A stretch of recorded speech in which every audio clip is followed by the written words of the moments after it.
I'm hyped.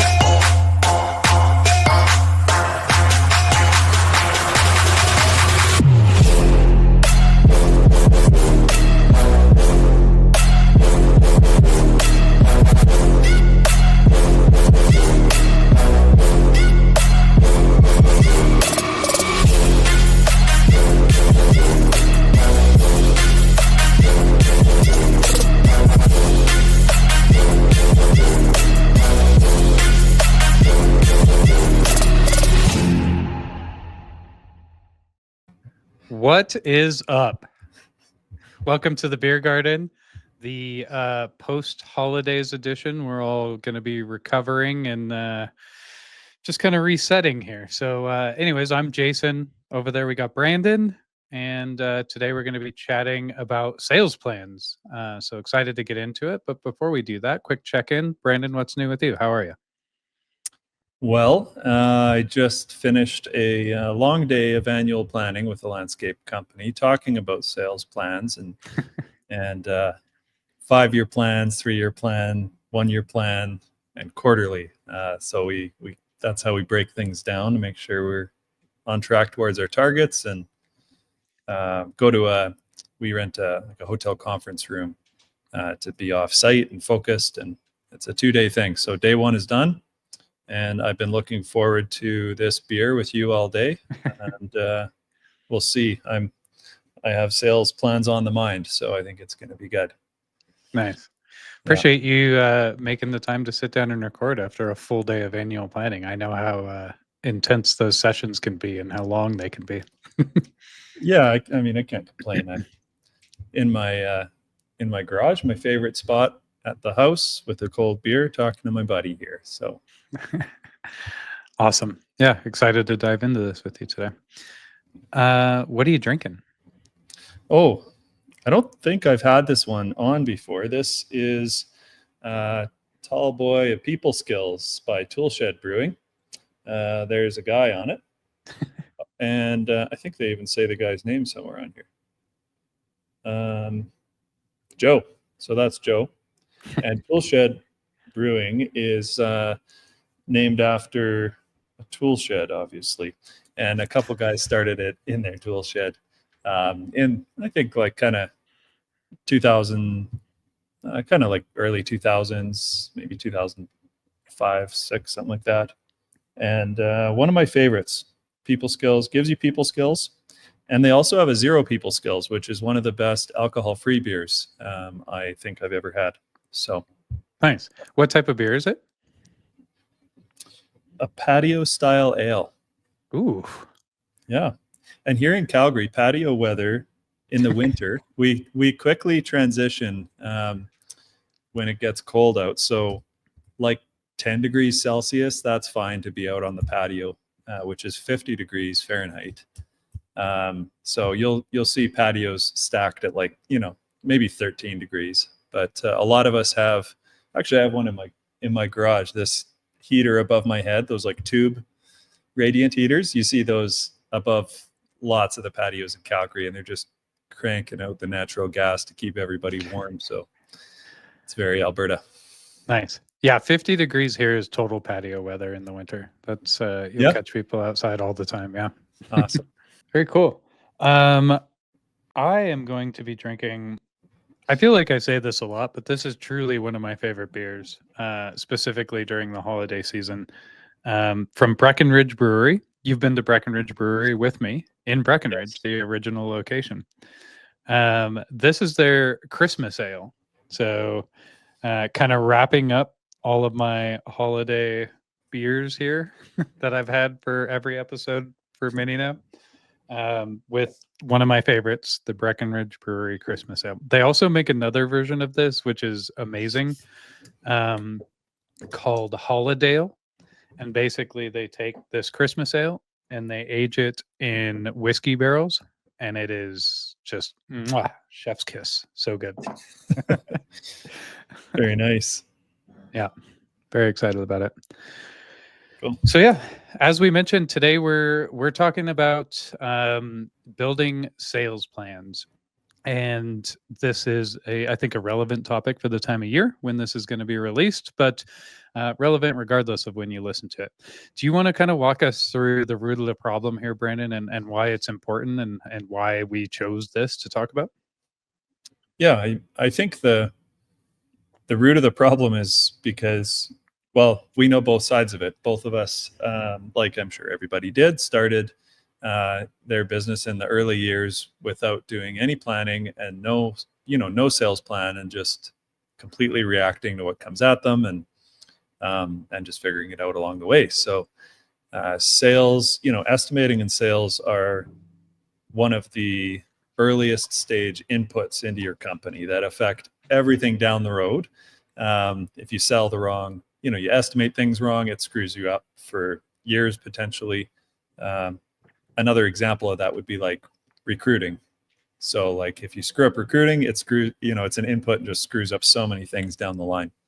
And sales and estimating are very much the same. So doing it well sets you up for not only a good year that if you've done the planning right, you've prepared well for, equipment wise, staff wise, and everything, and then sets you up well long term. As I mentioned, if you're doing 5-year planning and 3-year planning, doing a sales plan this year will tell you if you're setting yourself up for success in year 2, 3, and onward. So I think it's a great habit no matter what size of business. If it's only you working part-time, get in the habit of doing this.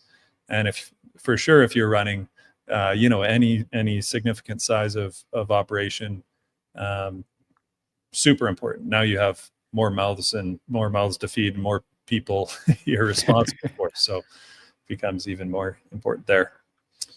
For sure. And I just want to clarify that we're going to be talking in this episode specifically about building the sales plan. So the targets that you're shooting for throughout a period of time, typically annually. So how do you determine those numbers, and then how do you track against those numbers?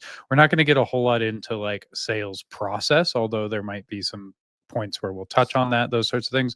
But there's so many pieces of the sales process and sales planning that like we will for sure cover in episodes over time, and we'll put together like a whole sales suite and all that sort of stuff. But today we're starting at the start with the plan itself. So let's dive right into it and start at the start with setting that realistic target. So like just determining what is the total number. And again, I mentioned typically you're setting these plans annually. So when we say setting that target, it's like, how much am I going to sell this coming year? Like, how much do I need to go out and sell?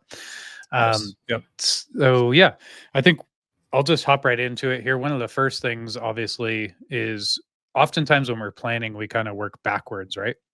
So understanding the capacity that you have, because if you just arbitrarily pick a number, you pick 2 million and your company's only set up to produce 1 million, that's like all you can physically produce with your crews firing like on all cylinders all year long. They could only produce 1 million. Then you're arbitrarily picking a number and setting yourself up for disaster. So understanding your capacity, and to make this really simple, you can get really advanced with this, but to just like make it very clear and concise to start, you can just take the total number of crew members, multiply that by the annual billable hours. So, on average, there's 2,000, I believe, working hours per crew member in a year. Those aren't all going to be billable. So having a good understanding of like your utilization rate comes into here. Go back and listen to our episode on utilization rate. But on average, if your crews That's for a produce, year full time. I'll just jump in there. Like that's a yes, full-time job year round. So many of us don't have 12 months of landscaping to do. You'd want yes. to think about your season for sure. Yeah, absolutely. And so if it is 2,000 and your utilization rate is 80%, meaning 80% of your time is billable, you would take 80% of 2,000. I'm not going to try to do that math while we're on the call here. And then multiply that by your charge rate. So if you charge $80 an hour on average, then you can arrive at like a dollar figure, right? This is what our capacity is for the season. There's lots of... It's just the work to fill my crew's time, right? Like they are going to produce 32 hours a week, 80% of 40. And I'm going to charge them out at $80 an hour. So I need that much revenue to keep them busy, right? I love how you and I both dance around giving the actual like final sum of the equation when we lay it out, because doing that math on the call is going to be just too much. So, cool. Yeah. So yeah, how much revenue do you need to sell to fill your cruise schedules? But there's lots of other things to consider in there. Obviously, like right off the top of my head, like my business has many different charge rates, right? So our maintenance division has a charge rate, our irrigation division has a different charge rate, our enhancement division has a different charge rate. So when I'm doing that, I'm typically going to break it down by like segment or division in my company. So I'll say I have this much revenue potential in maintenance, this much revenue potential in irrigation, this much revenue potential in enhancements to arrive at my final number. And that's just like one consideration. There's a lot of others. Brandon, you want to hop into some other considerations when you're going through and building this target? Sure. I'll add before I do that, I'll just mention, our year also splits up into two sections. We have summer and winter. We do snow removal, and we have primarily two sales seasons. So, we know you can sell lawn care all through the summer, but it's primarily sold in the spring. Some people you can sell in August or whatever, but it's primarily in spring, and then going into winter, you're going to be selling that in, late September at the earliest, October, typically, right? So even though you're setting an annual sales goal, there's two things there. How are you going to break it up between those two sales seasons? Like if I need to sell $1 million in revenue this year, in a calendar year, we're just talking here, how much of that do I need to sell in the spring sales season and then in the fall sales season? And then to complicate things a layer further, when are you going to like realize that revenue? Like when are you going to actually receive it? So sold and produced, or sold and invoiced and paid to you, are two different things. Right. So if you want to bring in an extra $300K in revenue in 2025, but you don't sell anything until you get to April, and then you receive that revenue for 6 months, and then you sell something that starts in November for snow, and you only receive 2 months of that revenue. Obviously, you're going to have to sell a lot in spring, because none of it starts until then, if that makes sense. So just make sure you're thinking of the difference between sold revenue and realized, or like brought in the door, or produced. Yeah. Produced. Yeah. Yeah. So that's really important there.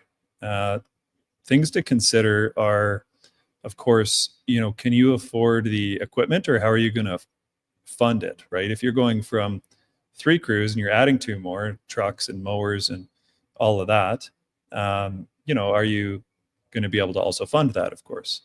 And then not forgetting about equipment you have to replace too. So maybe you need to replace a truck or replace some expensive equipment. So remember those when budgeting. And then, you're figuring out if your crews are going to be up to capacity, but are you breaking overhead anywhere else? Like do you have the parking spots in your yard or in front of your house, or however you operate, right? Are you breaking the facility? Like, can you operate out of there still? What about you or your manager's capacity?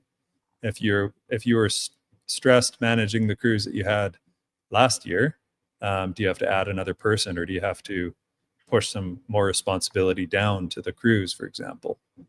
Is your technology breaking? You're running things on a notepad, and now you're adding your 4th crew. Do you need some kind of field service software or something?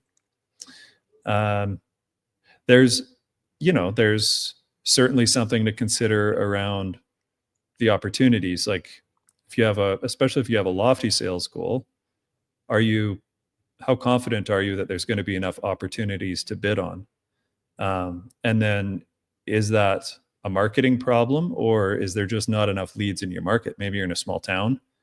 Maybe you are, you work for a very like narrow niche. Like our landscape company only services condos and only large condos, and only condos that kind of pay top tier. Like we're a top tier service provider, so we don't generally win very many bids that are low. So you can see that that niche goes from, you know, multifamily to only large ones. We don't do little apartments, to only, you know, ones that pay a premium for premium service. So you end up in a situation where, you know, okay, we want to add 30 contracts, but there's not even that many leads available. And is that a marketing problem, or is there just not enough in your market? So thinking those things through are really important, especially for like a niche down company like that. Enhancement, irrigation, those types of things tend to follow maintenance contracts. So Jason, you're a good example for this because you actually do irrigation. When you sell, you know, a bunch of new maintenance contracts, now they want irrigation contracts along with those. So you're thinking about, you know, on every 10 maintenance contracts I sell for lawn care, I sell 3 or whatever for irrigation contracts. Does that capacity follow properly? Like, am I prepared for that? Is the goal realistic? Right? I screwed that up, frankly, in 2024. So going into spring, you know, in 2023, I was still the salesperson. I was doing all the estimating myself. And we started losing bids because there was so many opportunities that I had to turn around, so many estimates I had to send out. I couldn't get them out fast enough. And we were getting responses like, oh, we chose somebody last week. And it was, you know, our solution to that was I trained up our zone managers. And we thought, well, now we have a lot more horsepower to do it. Let's jack up the goal, right? And we try to do double what we'd ever done before, like actually, you know, received before, and we didn't hit it, right? So is the goal realistic? Have you ever come close to it before? Do you think you can possibly hit that? Yeah, I'm sure there's a couple things I missed there, but can you poke any holes in any of that, Jason? Not that I would poke any holes. I would just say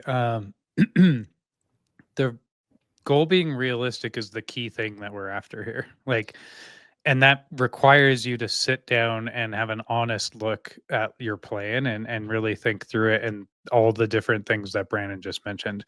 Like, the key here is having a plan, not just having like a wish.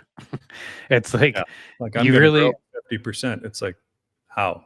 yeah, I want that. exactly. Yeah. And that's what we'll get into next, is like the how behind this, like how you start to build out the plan to actually map out the how on how you're going to get that revenue. But like, first and foremost, you need to make sure that that final number that you're targeting is within reach and realistic, and that you like it's an educated estimate, right? It is an estimate, but it's an educated estimate. And one thing I'll say is, like, you'll get better and better at this the more you do it. Like, I've seen guys that are like consistently hitting the mark within like dollars of their target. So they just have a very good understanding of what they can produce, all the different factors that go into that, and what they can sell in a year. So Yep. that production and sales side are very closely tied, right? Because everything you sell is going to have to be produced. Cool. Yeah. I was going to just add one more quick thing. Just, you know, when you're like, don't just grow sales because it's like the thing to do, or you're just chasing a top line revenue number. There's a saying, you know, revenue is vanity, profit is sanity. If you're not running profitably today, examine why that is, right? Maybe the case is that you do need to grow revenue to support the overhead you've signed up for. You have a big, you know, a big shop and expensive managers and stuff like that, that you can just produce more revenue with, and therefore you'll make more profit because you don't have to add more overhead. But the case might be that you're terrible at estimating, your pricing is too low, you need to work on your team, you can't manage this many crews, you're just stressed to the max. Well, is growing revenue really the target that you should be after this year? Growth can mean a lot of things. It doesn't have to mean top line revenue. And I just want to I guess, make that clear. We're not just saying go grow for the sake of it. In any case, you should have a plan, but don't just go for it. Yeah. And especially if it is because your estimating is shit. Like if you lose $10,000 on $100,000 that you sold, and then you decide to grow and sell $1 million and you lose $100,000 because your estimate's not, like, that's the quickest way to put yourself out of business. So if your estimating's not dialed in and you just like pour gas on the fire, you're just creating a bigger hole for yourself. So really good point there. All right, so let's get into building the plan. So this is I'm going to try to make this fairly quick, but at the same time, there's a lot of really valuable information in here, and I want to make it like actionable. So as we go through these things, I'll be referencing a lot of terminology, and I'll always try to like explain what that terminology is, and really just give you an action plan here. So let's say you've got your target number, right? The annual target number is 2 million, let's say. That's not a sales plan. You just have the end target. Now we need to plan on how we're going to get there. And there's some key metrics that you need to understand that I'm going to outline here. But what I want to start with is, with any of these metrics, starting with something is better than not starting at all. So if you don't know, for example, your sales ratio from previous years, do some simple equations, the ones that I'm going to outline here, just on like a segment of the year. It doesn't have to be the average over the whole year. Take a few, like a month, and count out the amount of estimates that you sent versus how many you closed, and just do some quick math on that and start with that. Even just, I know it's not a full representation of the entire year and the seasonality of things, but start somewhere. And if you have to start with estimates, that's actually okay in this case, as long as you're building a plan. And especially when we get later in the episode, we're going to be talking about like tracking your actuals against that plan. That's the key here, because if you're way off on your estimates, you're going to know it pretty quick and you can adjust accordingly. But you got to start somewhere. Give us just real quick, give us like a high level overview of the process you're talking about. So like what, all the ratios and all those things. Why is that important, and kind of explain what you're talking about. Yeah. So ultimately, what I'm after here from a high level view is I want to know if I need to sell X amount of dollars for the year. Or First, contracts. yeah, or contracts. I want to know, like, I want to break that down into like how many per each month do I need to sell, right?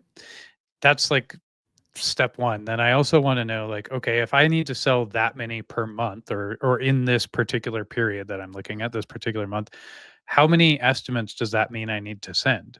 And that's where sales ratio comes in, right? So if I, for every 100, or if I close 50% of the estimates I send, then every 100 I send, I can expect to close 50, right? Right. So, but then even backing up further, like, okay, now I know how many estimates I need to send. How many leads does that mean that I need to bring in to do that? And that's where it's important to know your lead conversion, right? So out of all the leads that come in, how many of them get estimates? The answer is almost never 100%. Like, be real here, and look, because you should be qualifying out the ones that you're not going to waste time estimating on because they're not a good fit, those sorts of things. And then there's also slippage and those sorts of things. I missed a key one also, which was understanding your average job size. So if I know I need to sell, call it $20,000 in January, and my average job size historically is $2,000, then I know that I need to sell 10 jobs in January. And that's how I can start to back out into those other numbers. So that could be like that $2,000 could be your full summer. If I'm talking about summer contracts, $2,000 that's a summer contract for me. We'll just say. Totally. Okay. Yeah. On average. Yeah. I have some 1,500 and some 3,000 or whatever, but on average it's 2. And again, just start somewhere. As you get more advanced with this, you'll find the areas that it makes sense to break out. I wouldn't recommend overcomplicating this to start. Like, when I started, I had one sales plan for all of the revenue that we're going to produce in the year. Now I have a sales plan for residential recurring and residential enhancements as a separate sales plan, and commercial recurring and commercial enhancements as a separate sales plan, because they're all different job sizes, they're all different like sales periods and those sorts of things. So now I break it out. At the start, I just did one, and that worked just fine for a very long time, because if I had tried to break them all out and get super complex at the beginning, I just wouldn't have done anything. It would have been too Right. much to try and tackle. So yeah, I want to like just kind of touch on some of those metrics really quick, and the actual equations for them, because none of them are super complex. They might sound intimidating to start if you haven't done this before, but Yeah. I just want to like rapid fire some of these really quick. Yeah. So lead conversion. That is, and the reason I want to point these out is like, if you can go back, like I said, and look at the previous year or even a segment of the previous year to get a starting point for like where you currently sit. And that's going to be critical in building your sales plan. So, lead conversion, that's just total estimates sent divided by the total amount of leads that you brought in. So that was the estimate or the example I gave, where if you get 100 leads in and you send 80 estimates, then you have an 80% lead conversion, right? So that's lead conversion. Sales ratio. So that's just total jobs booked divided by total estimates sent. That's the next step of the process, right? So if I brought in 100 estimates, I sent 100 estimates out and I booked 80 of those jobs, then I have 80% sales ratio, which would be way too high in my opinion. Means that you're pricing too low. The average job size. The equation for this is just revenue booked divided by the number of jobs booked. So if I brought in $10,000 over 10 jobs, then I have $1,000 average job size. So And like all businesses have that, like a yeah, restaurant, they know that they might sell Jason, he comes in and has 2 beers and leaves and spends $15, but some people come in and they buy a steak, Brandon. 2 drinks, and yeah, or 3 or 4, and they spend, $200. So I think a lot of people, when we talk to them about this, they say, oh, well, my average job size, it could be, $150, or it could be $10,000. There's still an average. And if you break out the divisions, irrigation, maintenance, snow, then you have averages within those. So sorry to interrupt. I wanted to draw that example. It's a critical point. Just in my business alone, we sell contracts that are upwards of $100,000-$200,000, and then and you do one-time aerations for what, $75? Average job size of $125 on that side. There you go. So it's like those are wildly different, but we still have an average job size. I think we still know what that is. Yeah, cool. So once we know all those numbers, like now we got the equations out of the way, like here's the tangible kind of breaking this down into a plan. I recommend just doing it in a spreadsheet. When I explain this, like try to picture it in a spreadsheet. There's a lot of sample spreadsheets you can find out there for this sort of stuff, but I'm just going to give you the overview of like the process for breaking this down. So first, we know that our target is 2 million. Call it 1 million in case I have to get into some math later. 1 million might be easier. So our target for the year is $1 million, right? The first thing that we're going to do is we're going to break down the percent of revenue each month throughout the year, right? So like Brandon was saying, like you have a sales season in the spring, so you might have like January, 1% of your revenue sold. February, maybe it's like 10%, it starts to ramp up. And then March, it's like 30%. And April, it's like whatever that looks like in your business.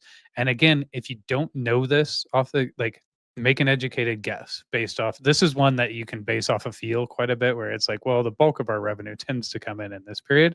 You just want a starting point. And all you're doing is you're dividing the total amount that you need to sell or multiplying it by that percentage, right? So for easy math, if I sell 10% in January and my goal is $1 million, then I know I need to sell $100,000 in January, and to start plugging those into the cells, right? There's your monthly sales targets, your actual dollars sold targets for the month. The next step is that you need to figure out how many jobs that is, right? And so this is where your average job size comes in that we just explained. So take that total number. I need to sell $100,000 in January. and my average job size is $1,000. So now I know that I need to sell 100 jobs in January. So now I have the next column filled out. I have my number of jobs that I need to sell. So now we're going to back up even further to the left on the spreadsheet. So now I know my total number of jobs that I need to book, but I need to know how many estimates it's going to take. So what I'm going to do is I'm going to divide my target jobs booked number by my sales ratio. So again, if my sales ratio is 50%, and I just said that I have to book 100 jobs, I know that I need to do 200 estimates in order to get that output of 100 jobs booked. Excuse me. Very good, Jason. Very good. Thank you. I'm hanging on by a thread here. I'm really glad I chose easy numbers. Moving on. Jason, it clearly does not have the spreadsheet open in front of him. I do not. So now, if I know I need 200 estimates to get my 100 jobs. 200 estimates to get my 100 jobs. Thank you. Let's see how far we can take this. Now what I'm after is like, how many leads do I need? And this is where that lead conversion number comes in. So I need 200 estimates. I know that I have a lead conversion of 50% also. So now I know that I need 400 leads to come in order to get 200 estimates out, in order to book 100 jobs, in order to book 100 grand at work. 100 grand at work. Thank you. And this is why you do condos or commercial and not single family homes. Yeah, Just kidding. Jason does single family and he does it well. Okay, so what are you at again? So you're at like 5 million leads you need, or yeah. So 400 leads, 200 estimates, 100 jobs is 100 grand in work. Yep, exactly. And that was the month of January. So now I finished January. Yeah. Now repeat that process for each month in the year. And again, you're basing it off of like your best estimate or best data that you have that shows like, this is the percentage of work that I can, like percentage of revenue I can book in this particular month. The reason that's important is for that seasonality piece that Brandon talked about. Like we all know that like it fluctuates season to season, and this is like, you'll get better at this over time as time goes, but like I remember being really ambitious and just thinking like, well, yeah, historically like we sell all our residential contracts in like April and May, but like this year we're going to sell them all in January and February, and we're just going to like boost those numbers up, and then we'll be like way ahead. The reality is like that's not the buying season for residential. They don't even remember they have a yard until it starts to green up, and then they start. Which is why you sell 10%. You know, you know you're not going to get 50% of your goal in January. If you get ahead in January, great. But yeah, I mean, I think that, and just by the way, if that sounded insane, like to track that much data, the reality is that both of us do that weekly, not monthly.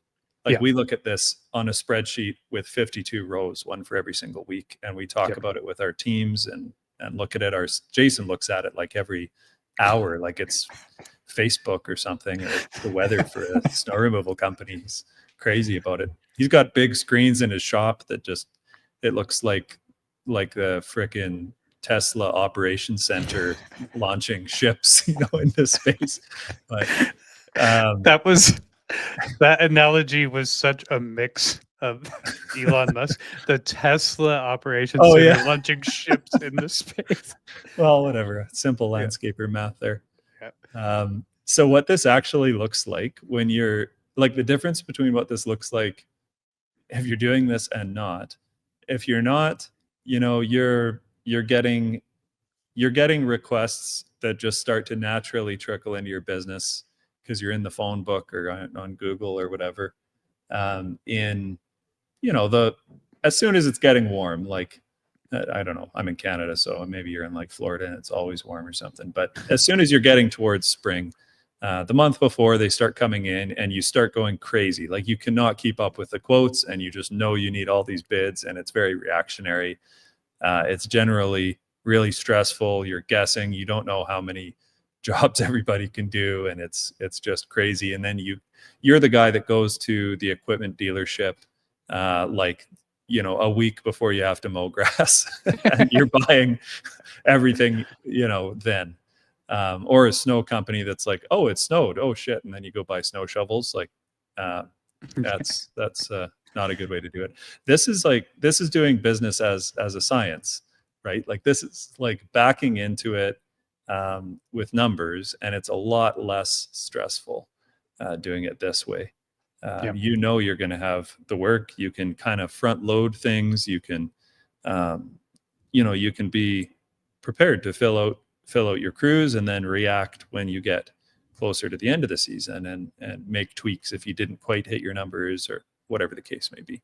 Yeah. So. And having this plan is not to say that just because you planned it all out, everything's going to go perfectly. But it's that classic like Tyson line, right? Like everyone has a plan until they get punched in the face. That's right. But if you have that plan, first of all, if you're tracking your actuals against that plan, that things are starting to get sideways. And then you can react to it now instead of the end of the year and realizing like, oh, we just like ran around like crazy and we didn't come even close to our goal. So you can start to see like if March is here and you're like, we were supposed to get 1,000 leads in March and we've got 500. Well, you better figure out a way to get some more leads in April, more than what your plan said, to make up for your miss in March, right? So you can start to adjust accordingly, or you can make other business decisions like, we're not going to get that many leads. Let's adjust and let's maybe decrease like the expectations moving forward. Like we're not going to be able to hit that many leads. So what else can we do? Maybe we can increase our average job size to make up for it. Maybe we can increase our close ratio, like whatever those things are, those different levers. I'll tell you what is shocking is so before the year starts, and this happens to us way more regularly than I ever would have expected it to, but you'll set your target at whatever you set your target at, and it'll be, it could be millions and millions of dollars or a few $100,000. And it's shocking how often you land within like a couple % of that revenue target. Yeah. Like you could have a $5.5 million revenue target for the year. You end the year and you're like at 5.5 and 20 grand. And it's like, how the heck did we do that? That's crazy. An entire year of sales and you land within 20 grand of that target. Like that's not a fluke. Like that's every week looking at your numbers and marching towards it and course correcting along the way when you're not trending to hit it.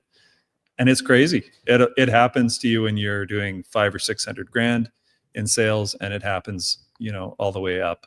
Not every time, but it's shocking. And even when the path to get there was not the same. Again, it's because you had a plan and you understood what the path should be, and then that's what allows you to hit it so close. Like we'll land within like a couple $1,000s of our planned sales goal this year on millions of dollars, like a millions of dollars total goal. That's crazy. And we started the first half of the year just absolute shit. Like we were way behind our goal. we were not on target at all, but because we had that plan, we knew the ground that we had to cover as we got into the second half of the year. And so we covered that ground. We adjusted the plan. We reacted to what was actually happening, and we were able to make up for it. So that actually transitions really well into our next section, which is we're kind of already in understanding the plan and adjusting as those things are coming in. So the first step of that is just setting up a system to actually track these things now, right? So if this is the first time you're doing it, you're likely frustrated at the very first step because you don't really know these numbers and you really want them to be dialed, and you're having a hard time because you're just kind of working off estimates. That's okay. But now moving forward, track these things. And what I mean by that is like you have the different columns in your spreadsheet that we talked about, right? Like how many leads did I get? How many estimates did I send? How many jobs did I book? And what was the dollar value of those? Four that I just said columns in your spreadsheet. Would have been really helpful to have the spreadsheet up as I'm talking about it. Just have those 4 columns and fill them in on a regular basis, right? Do a quick check and just like you could literally have a notebook and be doing a tally, especially if you're larger Absolutely. average job size. That would never work in my business. I'd run out of notebooks. But with a large average job That, size, was that a brag, or were you no, stressed out about how many customers you have to service? exactly. We have such a small average job size. Sending an invoice for $80 is my worst nightmare, to have to do that. Yeah, exactly. So either way, like track those things as they're coming in. That's going to be the first step. So set up a way to track these easily. Um, and to really like you'll get more dialed as time goes on. There's plenty of tools out there for this sort of stuff, but it can be simple to start. Just make sure that you're keeping track of them. What else?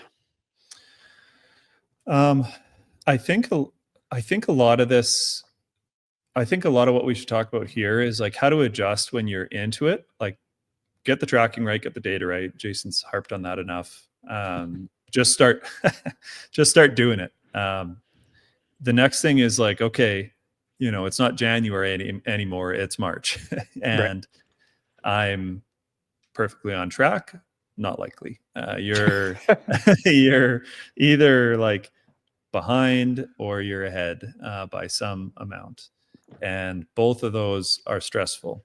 I don't have enough work to fill my trucks, or I have so much work and I'm like, I can't afford to buy another truck or more equipment, or like, what do I do? Right? How do I adjust?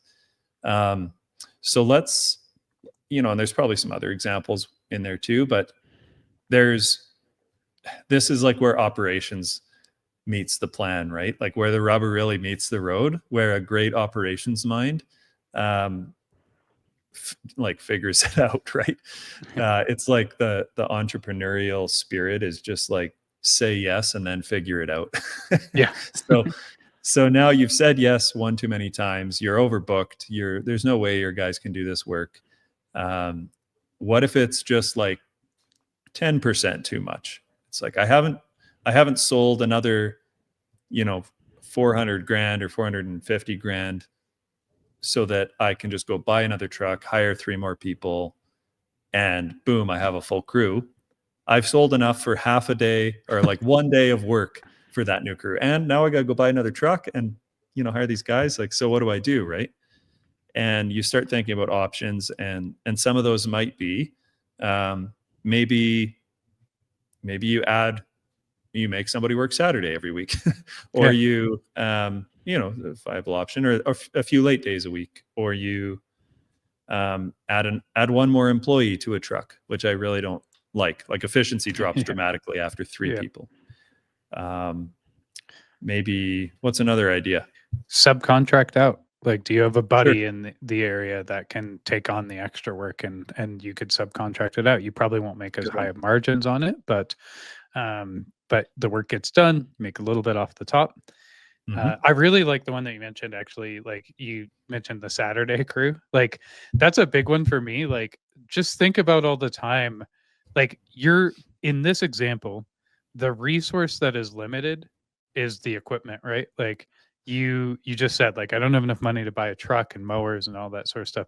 Or it just doesn't make sense to. Right, We're exactly. gonna run a crew one day a week. Yeah. Yeah. And I think so often we say that and we're like, well, I'm maxed out, like all my stuff's maxed out. But then I show up to your shop because you work, 4 10s, and on Fridays all that equipment's just sitting there. Or on Saturdays the equipment's sitting there. On Sundays that equipment's just sitting there. You already bought it, like put it to use. So activate a separate crew. Hire maybe 2 guys that only work Friday, Saturday, Sunday. And get them out on the tools then. And now all of a sudden your capacity, you have room to sell more for those. Right. Start them on one day a week, Saturdays, and then like start selling so they can have Sundays. I love that sort of stuff. Like maximize what you have. Okay. How about this? So I've oversold a bit. What are my worst customers? I'm going to cut some customers, right? Yeah. I'm going to fire some customers. I like that. Yeah. So it's what's my, what is the 80-20 of it? Like what's the 20% of customers that email me, call me, give me the most hassle? You could cut Karen, right? What's the least profitable? Yep. Which ones are the furthest outside, like the most terrible density ones, right? Yeah. The outliers. The outliers. Yeah. So that's another, another one. There's so many things you can do once you think about it, and over time you just get, you've dealt with the problems every single year because they happen every year. You're never, it's unlikely you're going to just nail your sales plan every season going into it, right? Yep. So on the other hand, you're under capacity. It's like, oh, my last crew is they only have 3 days a week of work. It's like opposite things, I guess, right? Like we always typically run 3-person crews. So, okay, what if we do 2? Now they have a 5-day work week. And we've also built in a little bit of flex for those late season or mid-season customers that come on board. Yeah, I guess just the opposite of what we said. You could subcontract work from somebody else. Totally. Yeah. You could act, this is, not necessarily helping you immediately, but you can activate those crews for work that you would typically pay overhead staff to do. So what I mean by that is, like, the problem that you have is probably marketing or sales, getting enough leads in the door, those sorts of things. Like, send those guys to door knock at the end of their route in the neighborhood that that's a good one. they're serving. Like, get them out there and just have them door knock. They're like, build density in the neighborhood they're serving. Yeah, go get yourself some work. Yeah, exactly. Feed yourselves. Teach them English. Jason's mean. Yeah, he's very mean. His employees are looking for work and want to immigrate to Canada. Look up LBN. The other example I like here is, like, we're talking about the obvious ones, like my sales number is low or high or whatever. But, like, if you're tracking all this data, you can dive into the why. So, like, if I'm getting enough leads, I'm putting out enough estimates, I'm booking enough jobs, but I'm still low on my sales dollars number, that, like, I just honed in. I know exactly what the problem is. It's my average job size. My average job size is too low. We expected it to be at $1,000 and we're only selling at 750. If I'm booking enough quantity of jobs, like numbered amount, and my dollar amount's low, it can only be one thing. It's average job size. So there's things that you can do with that too. Like, now you just got to figure out that you've identified the single problem. One of the things that we did with our one-off services, like, our average job size was too low. Typically our average job size was higher because customers. Why was it too low? Sorry. Because so what we found was, in the past, customers, historically, our average job size was based on the fact that customers would book multiple service with us. For whatever reason, this year they were just booking like one service with us, right? Per stop. So our average job size decreased. So we just implemented a bundle. We said, if you book 3 or more services with us, I think it was like, we'll give you $5 off. It was like a really, really, like, small discount sort of thing, but you had to book 3 or more services with us for the same visit. So now, instead of coming in and booking the aeration, customers would book aeration, fertilization, and sprinkler activation all in one stop. Wow. And you're like Dr. Evil. That's very clever. They would book those 3 services, and now all of a sudden our average job size shot up even higher than where we needed it to be, and now we were back on track. So just an example, like, if you can hone in on what the problem is, you can get creative on the different levers that you can pull to fix that problem. Wicked. Yeah. Nice, man. Cool. Anything else on that? Like, that stuff's really fun for me, and probably really fun for most. Assuming most people, like, we're tradespeople, and a lot of people listening, employees, managers, or business owners are often pretty operational minded. So solving those kind of problems is usually, like, what we're good at, right? Yeah. The paperwork and all the planning is usually what we're bad at. So hopefully we outlined why that, how that could relieve some stress and why it's a good idea. Yeah, let's, you ready to wrap it up? Want to do a bit of a speed round here? Yeah. Last call speed round. Hell yeah. You go first this time. What is the best resource or content or, podcast, whatever, otherwise, on this topic that you can think of? HubSpot has a really good blog, actually, that so HubSpot is a CRM software, sales and marketing software, kind of a all-in-one solution. But they have a really good blog for all sorts of different topics, but they've got a lot of different blogs on building your sales plan and your sales process up. Also a great tool for actually tracking these things if you start to implement that. Cool. Best advice you've ever received or biggest win you've ever had? Just stop driving blind. Like, know your numbers. That is why I harped on the data and tracking this stuff so much. It's just from experience. I drove blind for too many years, and it got us in trouble. So I had to learn to really build a plan and follow that plan. Especially once you have staff involved in sales, right? Yeah, It's like there's no other way. You can't set any goals or anything without this stuff. So, right. Good one. What's the biggest thing in relation to a sales plan that you've ever screwed up? Any good stories or anything there? You're not going to believe this, but it was Whatever. being overly optimistic. Yeah. Yeah, Brandon knows me, so I have a tendency to like swing for the fences, and I'm like always certain that we'll be able to get there.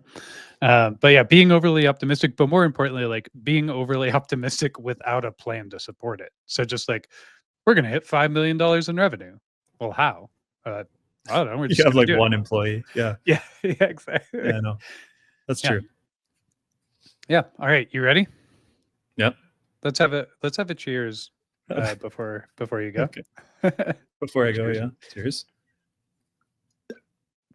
Okay. What is the best resource or content on building a sales plan? I had some excellent coaches. Shout out Brad Copes, probably business coach at BTA, that taught me about this in the first place and was strong enough to repeatedly drill it into my head when I was very resistant to anything related to data, numbers. It's like I did not become a landscaper to run spreadsheets, and I was very against all of these things. So thank you to BTA and Brad for showing me the way. Nice. And I guess just over the years, like doing the reps with once we had a team, doing the reps with them and refining it into a real process. Nice. All right. Best piece of advice or biggest win you've ever had? When it comes to sales, my uncle Gord told me this one time. I was trying to bid on this thing I didn't know how to bid on, which was a lesson in itself. I was trying to bid on a municipal contract, and we only do condos if I haven't mentioned that 4,000 times. So I wanted this big municipal mowing job, and I didn't know if my pricing was good. He told me it's better to lose a job you want than to win one and then regret it afterwards. And I was going to bid this thing really low to get in, and it was like huge amount of, financing for all the equipment and everything. And it just sticks with me every time I look at something like that. Say I'd rather just walk away from this than win it and then just regret it for at least a year afterwards. Right. It's always a sinking feeling when the customer comes back and approves your bid within minutes of sending it. Yeah. Or what's When that? What is that movie that War Dogs, where those Jonah Hill and whatever the guy, and they like win that big military job. They come out of the boardroom, and the boardroom guys, the military guys, are like, "Yeah, you guys were really cheap." And he comes out, he's like, "It's just big F-bomb." He's like, "No," they bid it like millions of dollars less than they could have or something. Exactly. Yeah, that is terrible. Okay. What is the biggest blunder you've made or you've seen others make? Yeah, I have enough examples in my own world, but just like there has been multiple years where we've lost money in the past because our estimating wasn't dialed and our sales process wasn't dialed and whatever else, right? Like, as I mentioned at the top of the call, it's like, this is one of the inputs. It's like what you eat affects how healthy you are. This is like what you estimate and sell affects how healthy your business is, right? And it's, if you screw this part up, you are just messed up for a long time. Yep. So I think just not preparing, not caring about these things, and just thinking, I could just figure it out on the fly. That was so stupid looking back. I was such a immature dumbass, frankly. So yeah, that's about it. Good one for sure. All right, well, let's wrap it up here. What's your beer rating over there? Oh, people skills? Yeah, I don't know. Would you say, was my people skills enhanced on this call? I think so. I was Okay. thinking you were more charming, you're more eloquent, you were well. Not that you're not typically those things, but No one was thinking I was eloquent. Yeah, this, I want to show you something on here. So this has suggested pairings. I don't know, can you see that? Yep. Okay, suggested pairings are pool, pizza, and camping. Nice. I thought So that first one was a lawnmower. I was like, how perfect. that would be really good. Yeah, this one for me is, I give it a 8.7 out of 10. Just a simple rating there, 8.7. Nice. Could be a 9. The second one will be a 9. Nice. I'm going to for the Christmas ale again from Breckenridge Brewery. This is like an old staple for me, and it only comes around once a year, which makes it even better. I feel like it's one of those things that like I can't wait to have. So I'm going to also give it a simple scale this time, 9.75 out of 10. Yeah. How does that convert into the Canadian scale? It's probably like about like 10 moose of beaver and a maple syrup. All right, good, perfect. That's pretty good. I'll take that. Yeah, I think that's pretty good. Mm-hmm. Nice. Well, I forgot that we were recording here. I thought we were just chatting at this point. Oh, yeah. On that note, this has been Building a Sales Plan. So hopefully you found some value out of this. I would love if you would share a success story that you have in the comments here.